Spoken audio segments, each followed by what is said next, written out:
నమస్తే కడప వార్త. జిల్లాలో ప్రసిద్ధ పుణ్యక్షేత్రమైన శ్రీ గండి వీరాంజనేయ స్వామి దేవస్థానం పునర్నిర్మాణ పనులు నత్తనడకన నడుస్తున్నాయి. అధికారుల అలసత్వం, కాంట్రాక్టర్ల నిర్లక్ష్యం కారణంగానే పనులు ప్రారంభించి 4 సంవత్సరాల 5 నెలలు కావస్తున్నా ఇంకా పనులు కొనసాగుతూనే ఉన్నాయి. 1.5 సంవత్సర కాలంలోనే పనులు పూర్తి కావాల్సి ఉండగా ఇప్పటికే దేవాలయ పునర్నిర్మాణ పనులు ఒక కొలిక్కి రాలేదనే చెప్పవచ్చు. 26 కోట్ల రూపాయల బడ్జెట్ తో ప్రారంభమైన ఈ ఆలయ పనుల్లో తూర్పు పడమర రాజగోపురాల పనులు పూర్తి కావాలంటే సంవత్సర కాలం పడుతుందని తెలుస్తోంది. ఈ 2 రాజగోపురాలు అసంపూర్తిగానే ఉన్నాయి. భక్తుల క్యూ లైన్లు కూడా పనులు ప్రారంభం కాలేదు. ఇంకా కరెంటు వైరింగ్ కు సంబంధించిన పనులు 5 లక్షల రూపాయల నుండి 8 లక్షల రూపాయల వరకు ఖర్చు అయ్యే అవకాశం ఉంది. లైట్లు, ఫ్యాన్లు, ప్యానల్ బోర్డు పనులు ఇంకా పూర్తి కావాల్సి ఉంది. ఉత్తర రాజగోపురం పెయింటింగ్ పనులకు ఓ దాత ముందుకు వచ్చి 7 లక్షల రూపాయలు ఇవ్వడానికి సిద్ధంగా ఉన్నారు. దక్షిణ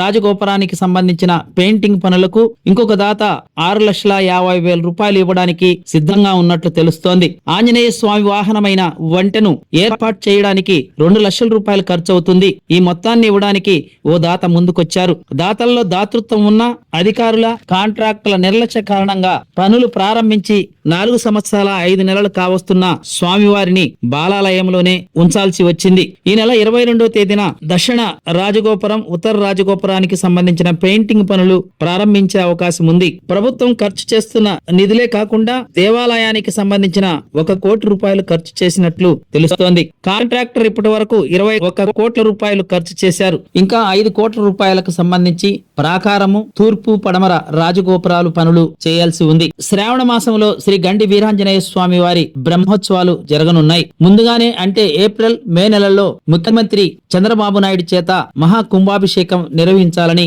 అధికారులు ప్రయత్నాలు ప్రారంభించారు. రాబోయే 2 లేక 3 నెలల్లో పునః ప్రతిష్ఠ నిర్వహించే అవకాశం ఉంది. ఏది ఏమైనా గండి హనుమన్న ఆలయం పునర్నిర్మాణ పనులు ఆలస్యం కావడం వలన సర్వత్రా భక్తుల్లో నిరసన వ్యక్తం అవుతోంది.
ప్రతి ఒక్కరూ తప్పనిసరిగా యూట్యూబ్లోకి వెళ్ళి కడప వార్తను లైక్ చేయండి, సబ్స్క్రైబ్ చేయండి. ఇట్లు మీ జి రమణయ్య, ఎడిటర్, కడప వార్త.